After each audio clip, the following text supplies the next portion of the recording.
Okay let's आज जो हम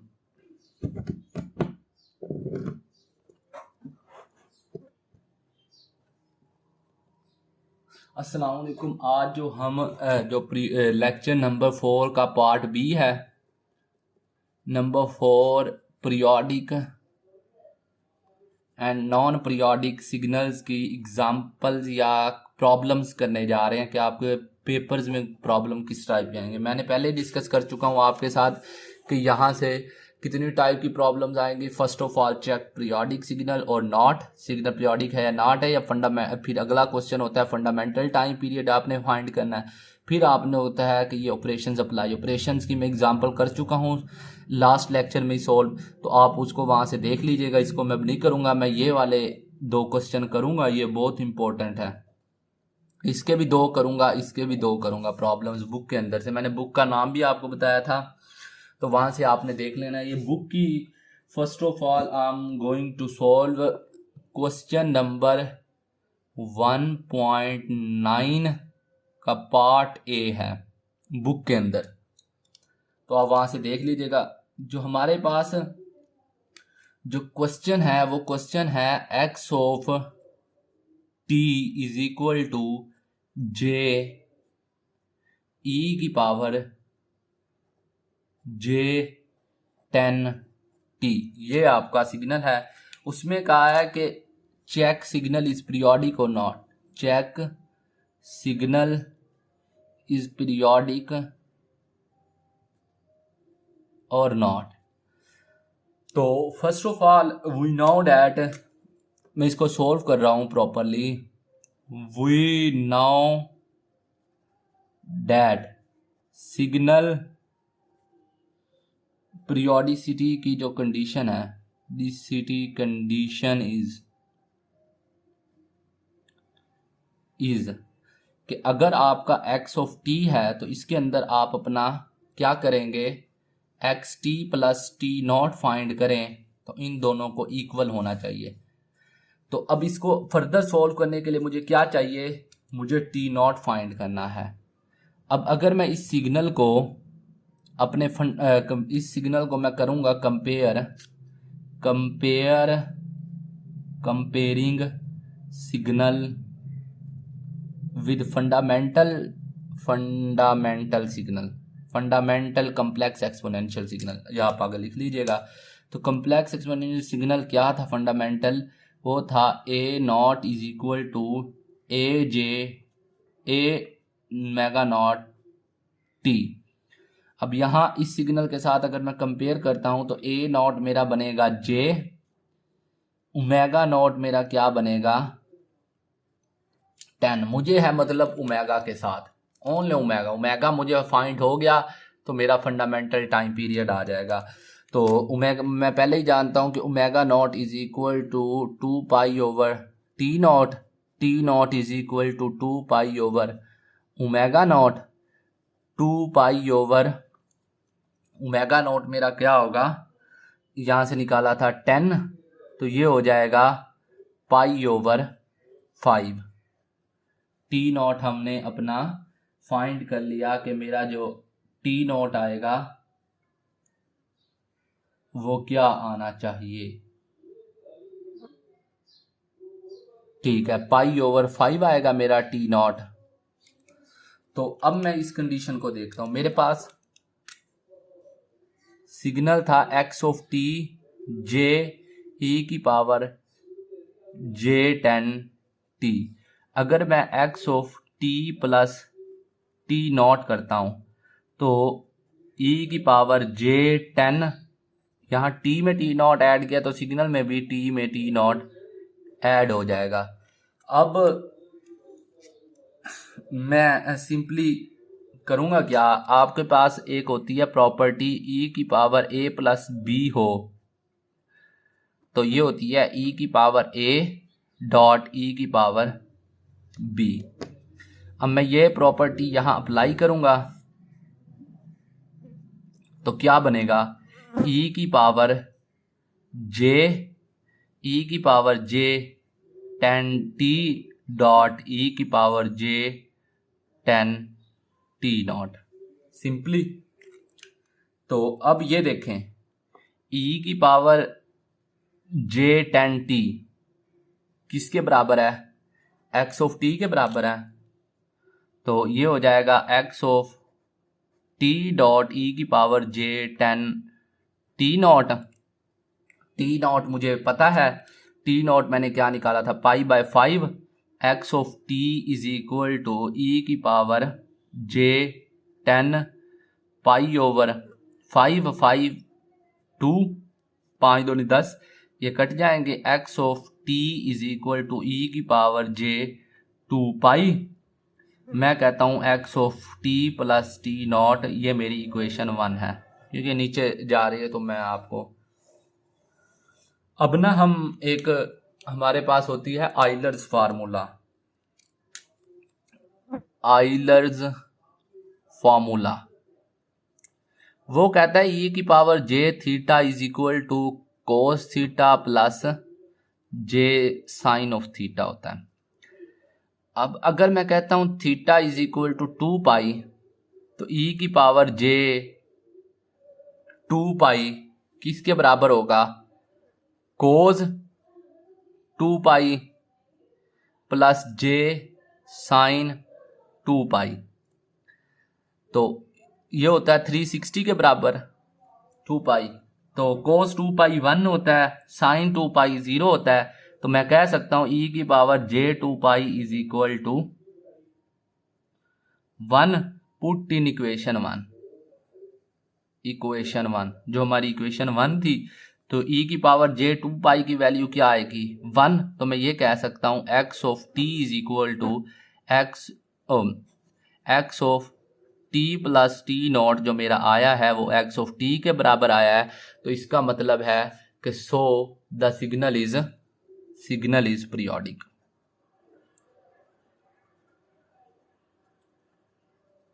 आई think you pick the example. ये कोई मुश्किल एग्जाम्पल नहीं थी, जो सिंपल एग्जाम्पल थी। 2 to 3 चीज़ें आपको बताऊँ। फर्स्ट ऑफ ऑल आपने ये सिग्नल लेना है, तो उसके बाद पहले आपने इसका फंडामेंटल टाइम पीरियड फाइंड कर लिया जब, तो फिर आपने कंडीशन अप्लाई करनी है, ये वाली x T plus T not, जहाँ टी टी था वहाँ टी प्लस टी नॉट से रिप्लेस कर देंगे। उसके बाद आपके पास एक कम्प्लेक्स एक्सपोनेंशियल जो आपके पास होते हैं कम्प्लेक्स जो सिग्नल्स होते हैं, कम्प्लेक्स यानी कि आप वेरिएबल समझ लें, जो इसकी एक अलजबरा होती है e की power a plus b is equal to e a dot e b होता है। मैंने ये यहाँ पे अप्लाई किया तो ये बन गया, ये मेरा x1 ऑफ t था, ये वहीं का वहीं। मैंने यहाँ से t नॉट की वैल्यू फाइंड की तो 2π आ गया। मुझे इसकी वैल्यू फाइंड करनी है, मैंने आइलर्स आइडेंटिटी यूज़ की, तो यहाँ 2π डाला तो मेरा ये 1 के बराबर आया, ये 1 के बराबर, तो ये सिग्नल इज पीरियोडिक। अब ये मैं दोबारा फाइंड नहीं करूँगा, e की power j2π is equal to 1। तो ये आपने अब याद रखना है, अगली एग्जाम्पल में मैं ये यूज नहीं करूँगा। इसी क्वेश्चन 1.9 का पार्ट बी है x of t is equal to e की power -1 plus j into T.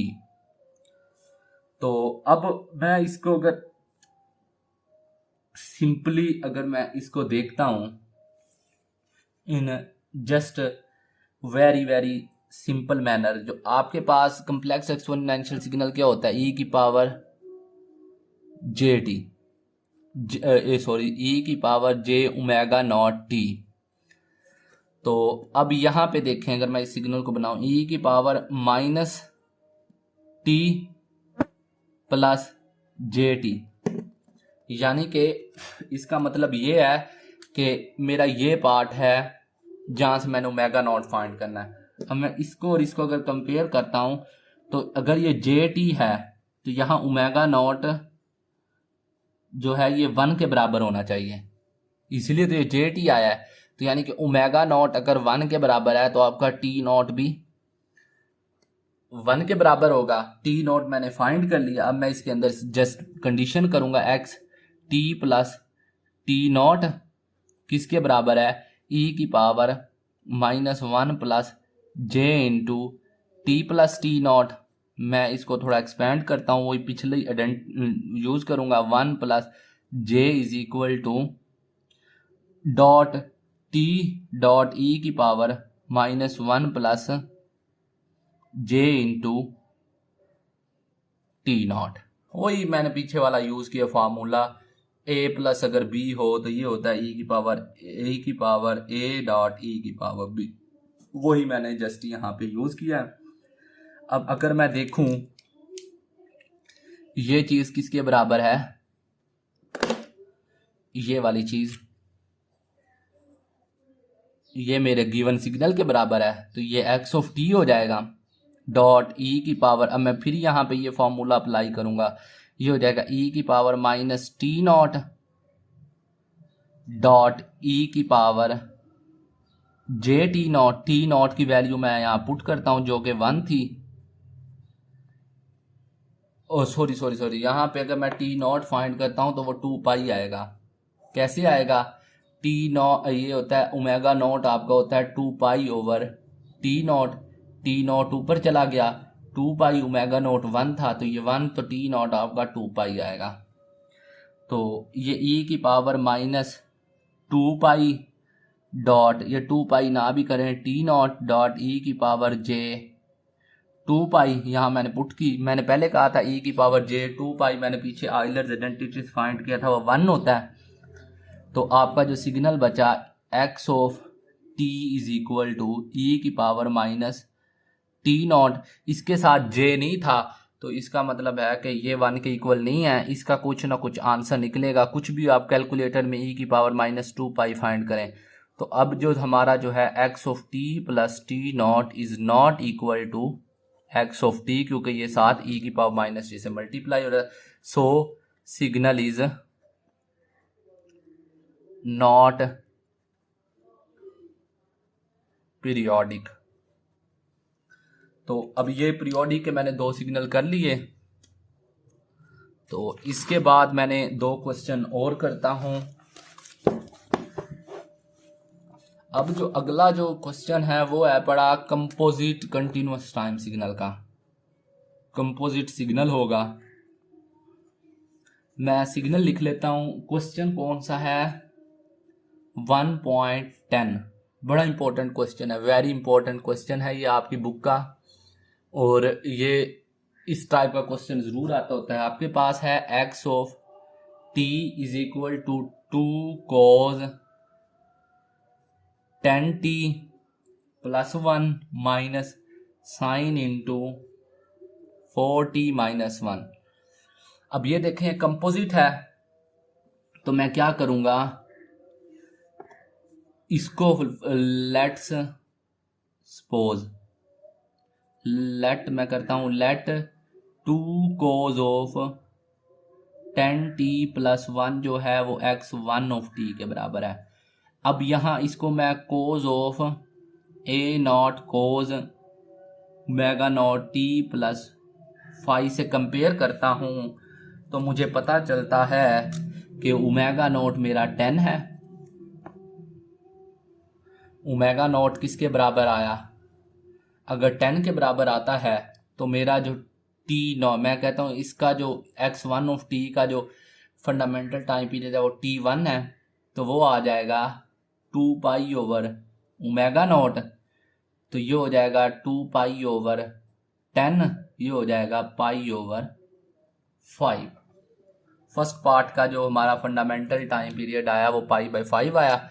जो मेरा सेकंड पार्ट था, मैं कहता हूँ let x2t is equal to sine 4t minus 1। उसके बाद मैं कंपेयर करूंगा अपने sine of omega T plus 5 के साथ, तो मुझे यहाँ से पता चलेगा कि जो ओमेगा नॉट है मेरा वो 4 है।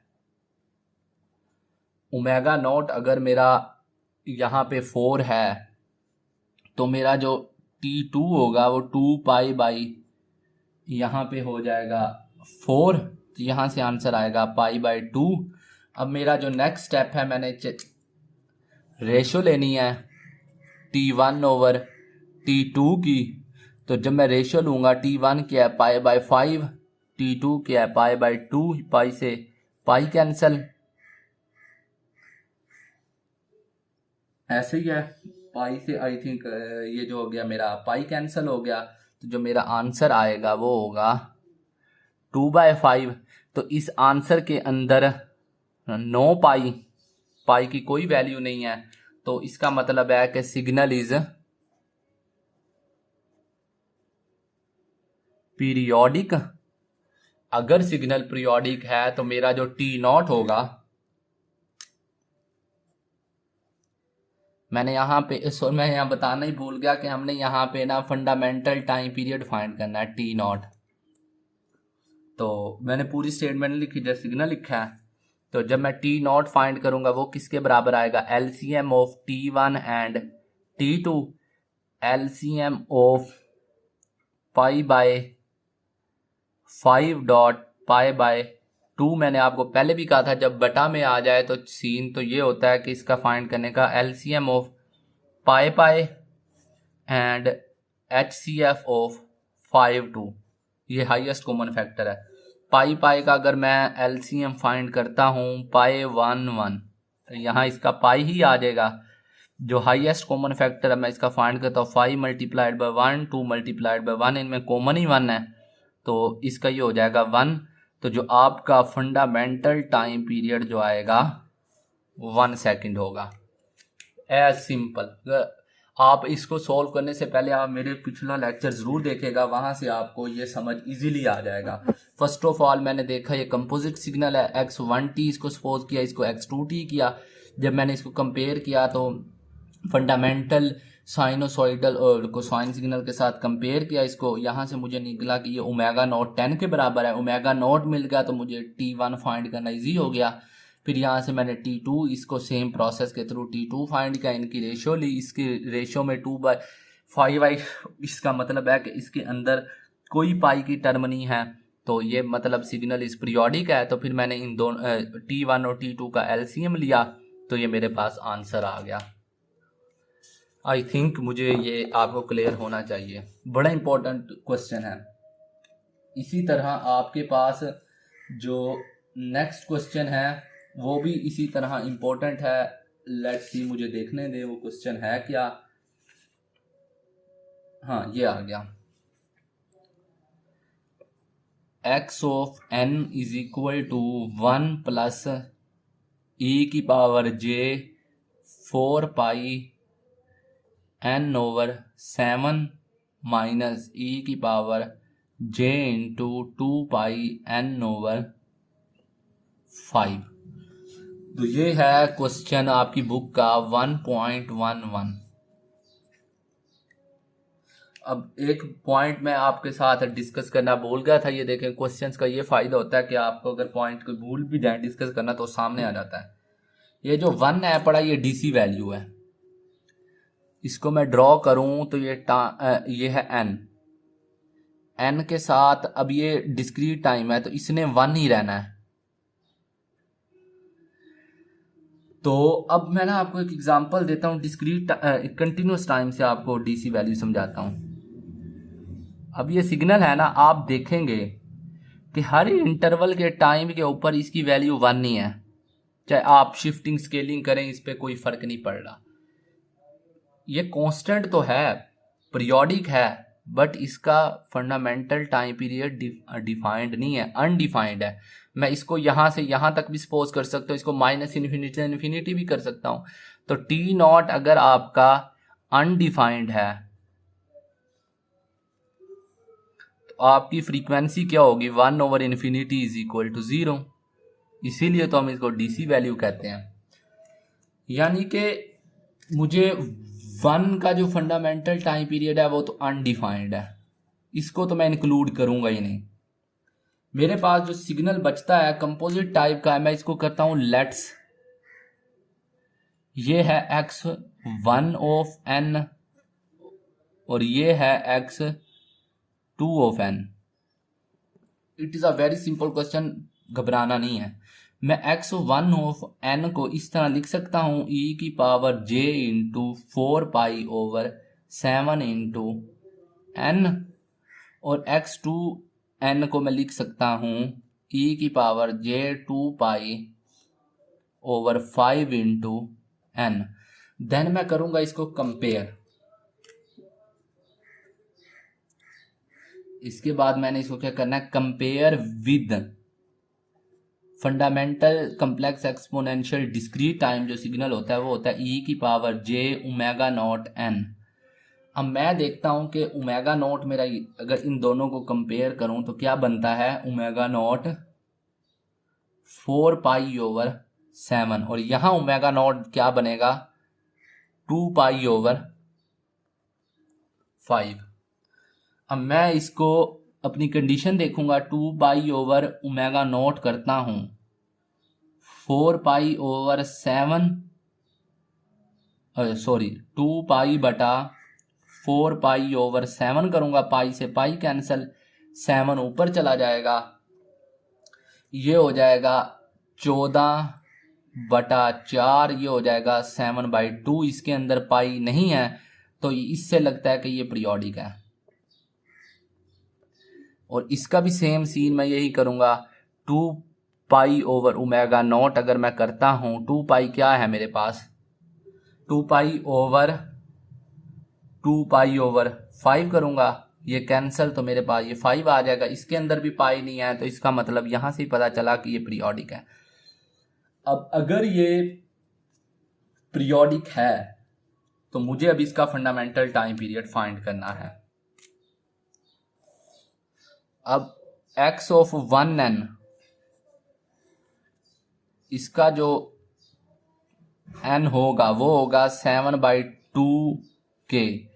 जो मेरा फॉर्मूला था n = 2π होता है 2π/ω0 इंटू k या m, यहाँ k भी लिख सकते हैं m भी लिख सकते हैं। तो मैंने कहा था कि ये जो वैल्यू होती है ये इसको सिंपल बनाती है। तो n1 क्या आ जाएगा 7/2 × 2, क्योंकि ये इसको इस टर्म को सिंपल बनाने के लिए सिर्फ 2 ही होगी तो ये वैल्यू आ जाएगी 7। और जो n2 मैं फाइंड करूंगा इसका 2π/ω0 5 है तो ये 5 और k उस तरह का उस तरह। अब मुझे इसको सिंपल बनाने कुछ नहीं तो k यहाँ 1, 5 × 1, ये आपका n2 होगा 25।